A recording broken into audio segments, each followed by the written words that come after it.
Царьград. И вправду золотой.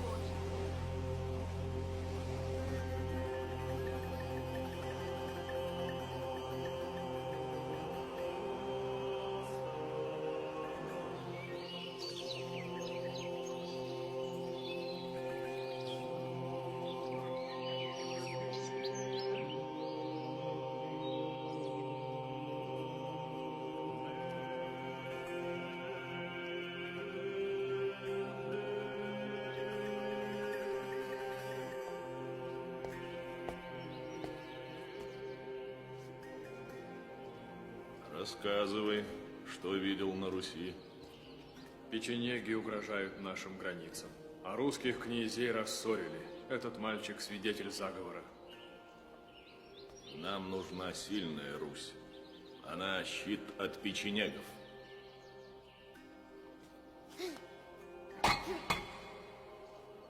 Значит, этот Владимир умен, молод и горяч. Их смуты опасны для империи.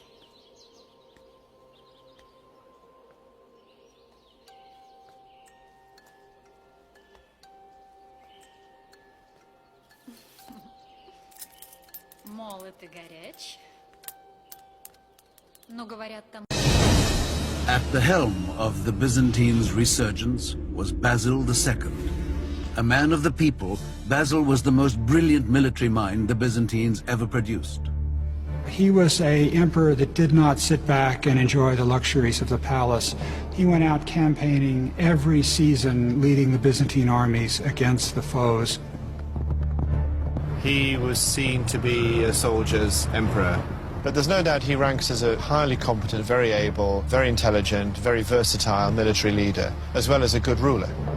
Basil's greatest enemy was Tsar Samuel, the ruler of Bulgaria, a Slavic kingdom vying for control of the Balkan Peninsula. In 986, a decade into his reign, Basil suffered a devastating defeat at the hands of Samuel's army. The first time he marched north, he was only 18, I think. He might have been a bit younger. And he walked into an ambush, basically.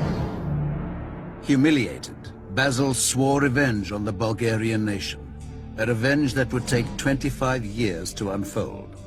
In the meantime, his defeat spurred his Byzantine rivals into action.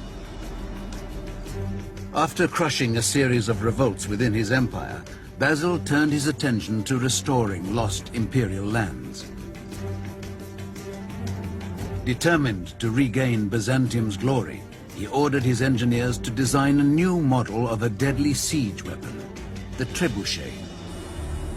The trebuchet's design was based on simple principles.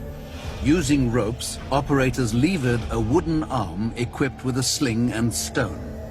The front and sides of the wooden frame were covered in fresh animal skins to protect it from flaming arrows.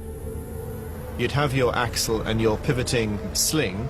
Because of the disparity between the short end on one side of the axle and the long end on the other, you'd maximize the velocity in the swing, so you could throw substantial weights considerable distances. Basil II did nothing by half measures. The trebuchet his engineers designed could hurl rocks weighing more than 400 pounds and took a staggering force of 400 men to operate. With the world's finest troops and largest siege craft, the Byzantine army was unstoppable. And after years on the battlefield, Basil had developed a creed of ferocity and discipline among his men. He has a reputation of being harsh but fair, and of course, if the soldiers believe in their leader, they'll fight better and more effectively. He prohibited anyone from breaking rank and lectured them on the need for readiness at all times.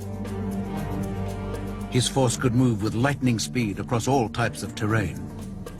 Finally, in the year 1001, Basil decided it was time to head back to Bulgaria and deal with unfinished business.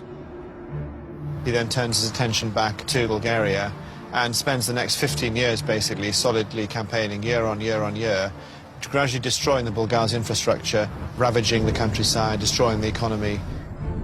Tsar Samuel would soon realize the scope of Basil's fury.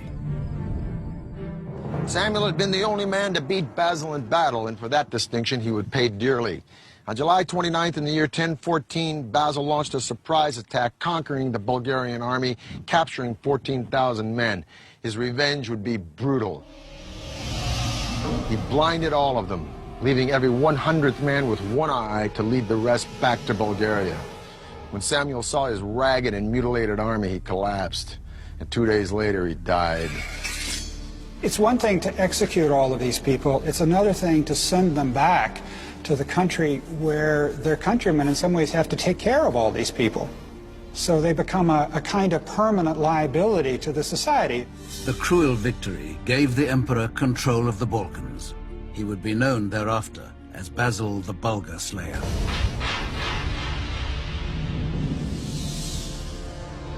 In 1025 AD, when Basil died, the Byzantines were at the pinnacle of their power.